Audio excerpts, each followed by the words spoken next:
Hello, David Clark here from DVC Training, and just doing a short video about the latest couple of updates on EDIUS. So they've both been small. It's still 11.11, so no major new features. They've just added support for some new formats and fixed a couple of bugs. And there's just a couple of those that I wanted to talk about. Specifically this one, Intel QuickSync video hardware decoding becomes unsmooth. It doesn't really jump out to you that means much, but actually that was quite a biggie for me. And in the version after this, they've added support for this iPhone stuff, which I don't have an iPhone, so I don't really care. But the other thing they've done is it's possible to uninstall Mink. And why would you want to uninstall Mink? So I'm just really going to talk about those couple of things. The rest of them are all just little bug fixes and changes to the bin, which should make things work better. They don't really change much in the way that you actually use it.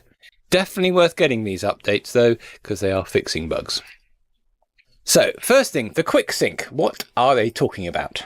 Now I'm just going to bring in some clips which are 4K 50p clips, and I'm in a 4K 50p timeline, just random clips in the garden and a bit of me doing a bit of chroma keying, all from a GH5, and set up a couple of picture-in-pictures. So I've got a few layers going. So this is a few layers of 50p 4K. Now this is 50p 4K in a 50p 4K project. I'm using a 14th generation processor, but I don't really expect this is going to play properly. So I'll just set it going and let it play. And yeah, it gets to the third layer and it just can't quite cope with it. So this QuickSync thing has done two things. One, it's improved the way that QuickSync can be used to help play stuff back, particularly with 13th and 14th generation processors. And two, it's just made everything a little bit more responsive on the timelines. The responsiveness on the timeline is the thing that's really hard to show off. So if I'm doing a tutorial, I will stick a clip on the timeline, I will start playing, I'll get to a bit that I want to cut out, I'll either mark out an in and an out point and then do a rip or delete, or particularly when I'm looking at my voiceover and just getting rid of ums and ahs and all those annoying little things that I don't like, I will just have the audio selected and I'll come through, and when I get to an that I want to get rid of, as it's playing, I'll cut it and then I'll press the N key. So cut it with C and press the N key to start a new in point whilst the thing is still playing. Most of the time, if I'm looking at the waveform, I can get that just about right. So maybe that's an there. I won't know till I get to it, but C, N, C, N. See, I'm just cutting out bits on the timeline as I'm playing it, which most of the time I get right, some of the time I don't, and I have to go back and trim it. But it is something where it has to do stuff as you're playing. Now, with this QuickSync thing that they say they fixed, in previous versions of EDIUS 11 and 10 with my 14th generation processor, when I did C and N, there'd be a bit of a hesitation. You could feel it as you're editing. It'll be press, wait, something happens. Not a huge hesitation, like a second or so, but enough to be irritating. And sometimes the C wouldn't happen exactly at the moment I press the C, it would happen 2 or 3 frames later. I could get rid of it by just turning off the QuickSync playback and it got better. But it was irritating. And that's been fixed. It's a small irritation, but it means I can suddenly use QuickSync on my projects to help play my stuff back. It's all H.264 footage. It could really use it, and everything's just a lot nicer to use. So like for doing the tutorials, that is quite a biggie for me. Just makes it nicer and easier to edit tutorials. They fixed that, and that's been something that's been going on with EDIUS for a couple of years. At the same time, it means it can use QuickSync better. So if you have got from me a system with a 12th or 13th or 14th generation processor recently, I have been saying, look, turn off the QuickSync playback. I hardly ever had it happen to me, and I've used 12th, 13th, 14th generation processors all the way through those years, and I've never really had this. But some people have put H.264 footage on the timeline, and QuickSync playback's enabled, and it crashes. And I have been saying, look, it's a bit dodge, turn it off. Since this doesn't really happen to me with my own footage, I can't promise you 100% that this is also fixed with this QuickSync update, but I'm thinking it is. So I would suggest you try it out, because it should mean better performance for you when you're playing stuff back. If you have QuickSync off, then the processor's doing everything. With QuickSync on, then the QuickSync part of it will be doing the decoding, the processor will be doing everything else. It should be able to do more stuff. So in particular, with my 3 layers here, if I had the QuickSync off, I wouldn't be able to get as much playing back. Now, when I play these 3 layers back, as you notice, I can get up here and it will eventually get to the third one. The buffer will start dropping and eventually it will conk out. So I can't quite play 3 layers here. But because of a lot of changes in an EDIUS 11, the way it can now use the NVIDIA card as well as the QuickSync card, I might be able to fiddle with something to make that playback better. There's a lot of settings in here. I have gone through it in a previous video, but I'm just going to go through it again as simply as possible. You've got in here 3 settings for whether you're using the Intel or the NVIDIA or both, and whether you're using it to help play stuff back. So under hardware, you have this video rendering and playback thing. And this says use the GPU, and you tell it which GPU you prefer. Now this means use GPU for effects as well as for playback. Currently there aren't that many effects that use it, mainly it's the primary color corrector. So it doesn't make a huge amount of difference on effects, but obviously it does help when it comes to playing back footage. If you have that set, it will use the NVIDIA first, and then go on to the Intel if it can use it. If you have that first, it uses the Intel and then onto the NVIDIA. And I have found my personal preference now with this version of EDIUS has been setting it to Intel, and then I found I got the best performance out of it. The other setting that you've got is down here. So under AVCHD, there's this use hardware decoder, and under HEVC, there is a use hardware decoder. And again, these are all to do with playback of footage, not exporting. But with this, if that's ticked, it will use either the NVIDIA or the Intel to help playback H.264 footage, and that one to playback H.265 footage. If you turn those off, even with this on, it won't be using the hardware at all. It won't be using either the NVIDIA or the Intel. Same as that one. Turn that off, it's not using the NVIDIA or the Intel. So if I pop into here and play it, it's dying on the second layer. Now my footage is H.264, so that is this one here, the AVC one, and my footage isn't H.265, so that doesn't matter. Turning that off means it's not using the hardware at all, so it couldn't manage as much. If you tick that, which hardware it uses first depends on this, and I've personally found that I get the best results with that. Swap it around and I can see what I get on the playback.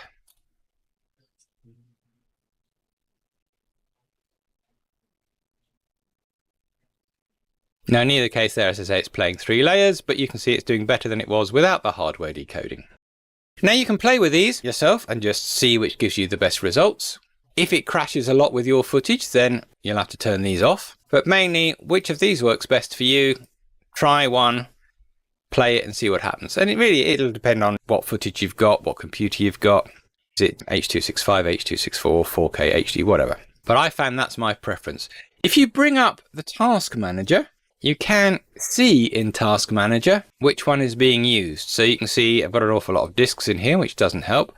At the bottom here, I've got my 2 graphics card processors. The Intel one, which is built into the processor, and the NVIDIA one. So if I start that playing back, you'll notice now the Intel has gone up to 85%. So obviously it's using that to play back stuff. It gets to the 3 layers and it uses a bit of the NVIDIA. If I go back into this and I'll change the settings, so pop this over to NVIDIA, bring Task Manager up again, and I'll start the timeline playing back. And now you'll notice it's using NVIDIA and then a bit of Intel. So it used the NVIDIA first, and then when that couldn't cope with it, it used a bit of Intel. Again, change it back to the other way round, play back the timeline, and you'll notice it uses the Intel first, and then starts using a bit of NVIDIA. Now, in both cases, my timeline can't quite manage to play back the 3 whole layers. It can only play back 2 and plays a bit of that one and then dies. If I was to put on an effect, let's put on the primary color corrector. And theoretically, I would say in this case, because I know the primary color corrector is only souped up by the NVIDIA, but the Intel can play the footage back, setting Intel as the main one here would mean the footage will get decoded by the Intel, but when it needs to, it'll use the NVIDIA for decoding and also for the primary color corrector. Now, in reality, did it make any difference on these particular clips? No. But that, I think, overall has produced me the best results. Hopefully this means now you can enable quick sync playback with your 12th, 13th and 14th generation processors and not have it crash with certain types of footage. Secondly, it should mean that you get better performance out of your system than you used to. It isn't a revolution in performance. It doesn't suddenly mean you can do 15 layers or anything, but it is definitely better. Biggest thing for me is this thing that when I was chopping stuff and moving stuff around, or sometimes I'd just be using the layouter and it'd just be a little bit sticky as you're dragging stuff around. And that's definitely got better with that little quick sync update. Now, there's a bunch of other fixes, but the other one I mentioned is the fact that you can uninstall Mink. Mink obviously being Grass Valley's cataloging program. Now with EDIUS 11, they revamped Mink in the same way that they revamped the bin. And I found it's been, frankly, less useful than it used to be. I never really used it that much, but I found that they've taken out a few things that I used to use. Mink does pop up here, but again, I don't use it very much in there at all. Because of the way they've integrated Mink with EDIUS, it has to synchronize your footage between the two when you load up projects. As I don't use it very much, and as there's this extra syncing going on, I am thinking I'll uninstall it and see if things get a bit better. And now they've given you the option to do that. You can try it, see whether it works. If you're not using Mink, just take it out. When you next install EDIUS, it will put it back in again, and you'll have to uninstall it.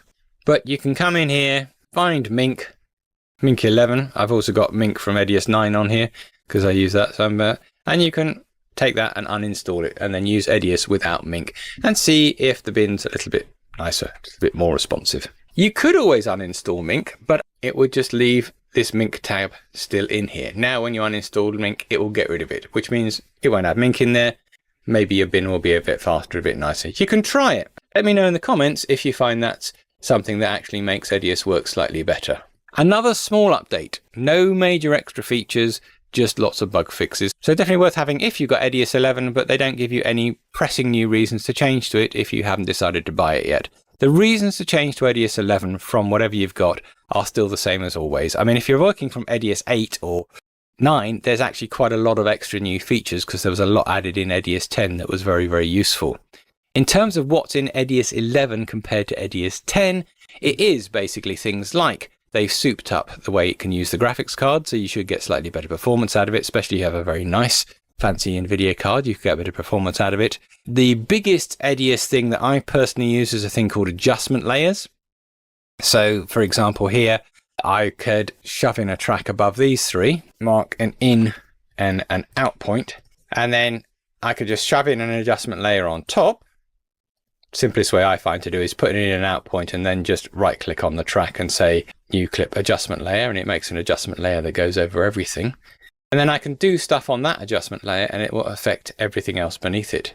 So for example, for tutorials, I actually use the layouter because it will shrink down everything underneath it thusly. And I can pan and scan my videos so that you can see them properly on YouTube using adjustment layers now. Yeah, I used to make up a new sequence, put one sequence inside of another, and then I would open up the layouter for this one and pan and scan it as I move through the timeline. But then if I found out I made a mess in my original edit, I'd have to go into this sequence, change it, come back to this one, and then fiddle around. Now, because I can do it with adjustment layers, I can do it all in one sequence. It's also good for doing things like adding color correction to a whole bunch of clips at once. So, you know, I can add the same look to everything. Let's go and make the shadows a bit tilky and the highlights a bit orangey. Anything like that, any effect you can pop on the adjustment layer and it should affect the ones underneath it. Sometimes for my CGI stuff, I will come in here and find an old movie filter and pop it on there, open it up. I turn off all the dust and hair and the scratches and the jitter, turn on a bit of border darkening, turn on a bit of film grain, turn off the deinterlacing and the flickering. But again, I pop it under an adjustment layer so it'll then affect all the clips underneath it. So I've got 5 clips on the timeline, they all got the same effect. It saves me having to do it one clip at a time. And that's probably the biggest new EDIUS feature that I really like. The other stuff that I like, obviously, is VizTitle. Having VizTitle in the system as opposed to having to use QuickTitler all the time or having to use NewBlue, which was okay, but I always found to be a bit buggy and I always liked VizTitle. Now you've got Viz Title Express with it, which is great. The new audio filter you've got in here, which you don't have in EDIUS 10, is this AI one, which will try and isolate a voice using AI as opposed to just old-fashioned noise reduction. You know, we had the denoising thing introduced in EDIUS 10 where you can sample a noise and get rid of it. This one gives you the ability to use AI to get rid of it, which I find does a better job. Again, if you pay more money, of course, you can get better ones, like I've got the full version of Acorn here. You do also get Acorn Acustica, which is a standalone audio editing program, which of course you didn't used to get with EDIUS. And you get the Vitascene stuff. So there's all these Vitascene 5 effects that you can put on clips, borders, blurs, all that kind of thing. So you know, I go into Build Effects from scratch and pop that on there, and then I'll come into Vitascene itself and do stuff. Because it's got some interesting things in here. Again, CGI stuff. This annulus blur, which produces interesting looking blur around things. And there's a whole bunch of there's directional blurs and all sorts of different blurs there that we don't have in EDIUS natively. Under filters, there's the blooms. So you can get it to glow areas in the image, that sort of thing, which I find useful. So a few useful little filters in there, which I do use. And I actually use the RGB shift, again with CGI, to produce a bit of chromatic aberration around the edges of an image. Again, I'm not really going into details on that, but there are quite a few useful effects that you can use in there, and they're all coming with it. And of course, you got the picture enhancer.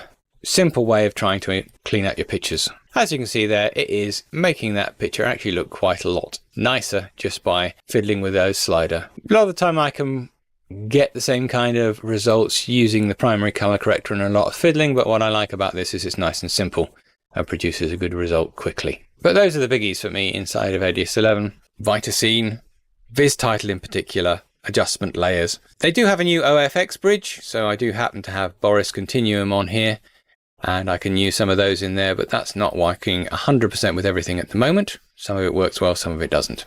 So the major things, like I said, I find are adjustment layers, Viz Title, the AI audio enhancer, and picture enhancer. And that's if you're going from EDIUS 10 to EDIUS 11. If you're going from EDIUS 9, EDIUS 8, there's quite a lot of extra stuff there, which you won't have, that is definitely worth having, because there was a lot of stuff introduced in EDIUS 9 and EDIUS 10. Anyway, hope you found that video useful. Now, don't forget to do the usual. Visit my website, www.dvctraining.co.uk, for more information and stuff about video, including EDIUS, Premiere, etc. Don't forget to like this video, subscribe to the channel for more videos, and I'll see you next time.